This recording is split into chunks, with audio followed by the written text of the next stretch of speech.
One of the truisms of the modern streaming age is that you're not going to be profitable for a while. I mean, it took Netflix well over a decade before they actually started to turn a year-over-year profit. They were losing money still right up until when I started the John Campea Show. I mean, they were still losing money. And all streamers come out like that. As a matter of fact, this quarter last year, Disney Plus lost over $500 million just in the quarter. Fast forward now 1 year to this quarter. Disney Plus has become profitable. Big round of applause for the guys. Disney Plus. Yeah, becoming profitable for the first time ever. This comes from the folks over at The Verge who wrote the following. Disney Plus and Hulu posted a profit for the first time today. In Disney's earnings report released on Tuesday, the company revealed that both streaming services made $47 million combined this past quarter, a huge turnaround from the $587 million loss reported at the same time last year. Now, overall, Disney's streaming is still in the negative because when you include ESPN still lost like some odd $1 million. So they're like, actually overall their streaming is down 18 million. Right. I believe that's the number. 18 million is what they're down. But Disney Plus and Hulu, $47 million profit, which ain't bad. So it brings up the question, how'd they get there? How did Disney Plus go from posting a $580+ million loss this same financial quarter last year to turning it around to a $47 million profit? I want to propose three things. And then, Rob, I want to know what you think of them if you would add any. The first thing I would propose is the ad-supported tier. You know, this is just yet another thing. You know, streaming came out and it was completely different from the movie paradigm and the television paradigm, totally different, no commercial, blah, blah, blah. Well, we've slowly started to see streaming and studios go back to the older ways just now with streaming as a part of it. And part of that was going back to commercials. And the ad support, Disney has a $7.99 a month, which used to be the price of ad-free Disney. Just saying, has an ad-supported tier for $7.99 that a lot of people signed up for it gets a cheaper price. And they're making money on the ads. So that's one way they did it. The second tier of them becoming profitable was partnership with some cable outlets like Charter. Remember, we did a big story about that a while ago, where partnering up with an actual cable network helped the cable network, but it also added a lot more eyeballs to the Disney Plus programming. And with the ads and all that kind of stuff, that helps too. The third thing is the same thing that helped Netflix out with their big subscription bounce back, which was the password sharing crackdown. You know, again, just like with Netflix, when Netflix announced they were cracking down on password sharing, so many people said, that's it, this is the death of Netflix. I'm not going to blah, blah, blah, blah, blah, blah. Yes, you did. You absolutely did. And a lot of people did because their subscription numbers took the biggest single frame jump than it has in years. Disney Plus added, I think it was in the neighborhood of like 17 million new subscribers. I'm going to pick it up here. No, they added 7.9 million subscribers. That's a lot. Over the past just couple of months, bringing their total subscriptions up to 54 million subscriptions. Do you think the bundles that they've been offering lately too help with that or no? 100%. 100%. Bundles, cable partnerships. But I personally think your main big three, I think the main big three are the whole notion of ad-supported tier, and it brought in a lot of money, partnerships with cable, password sharing crackdown, and then, of course, the new subscribers, partially because of the bundling and other things like that. So that's how I think they brought that about. Rob, this is a pretty impressive turnaround from the same financial quarter last year to this one. What does that tell you about the direction Disney Plus is going? Can they keep this momentum going? Are there other factors you think went into them moving from $500 million loss to actually posting a profit? How do you see it? You know, look, I think this is an impressive turnaround no matter how you look at it. But I would also say, and this is people are going to seem they're going to say I'm crazy. The Marvels, Quantum Mania, Wish, all of these underperforming box office Disney films are being watched by people on Disney Plus. They didn't go to the theater. They're like, I'm not going to go see Marvels in a theater. I'll wait, and I'm going to see it on Disney Plus. And I think there's a lot of people that didn't go to the theater to see those movies that signed up also for Disney Plus because they got a much better value than if they went. And, we always say that a theatrical release gives a movie more cachet. And I think it does, even if the movie isn't good.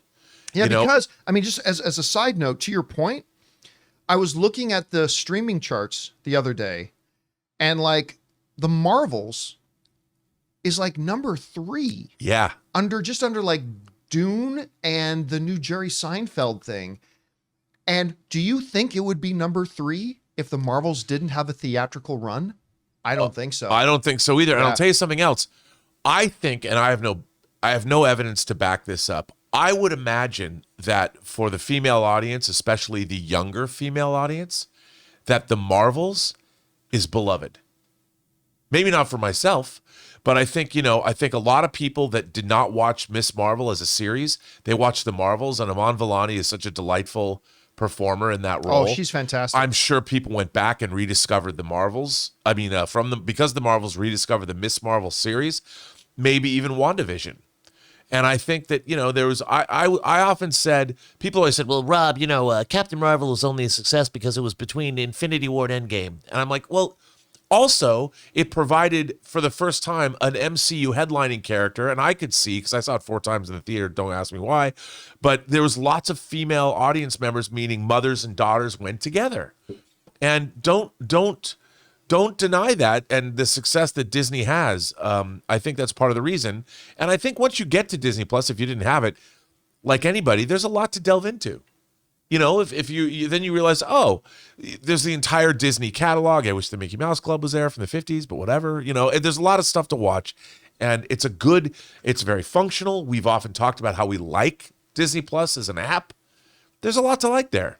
By the way, can I whenever this gets brought up, I have to mention this because I constantly hear these brain dead morons when the Captain Marvel movie comes up and you point out made $1 billion. And of course, that doesn't fit with certain people's paradigm, right? So they got to come up with excuses. Well, they say it only made $1 billion because it opened between what?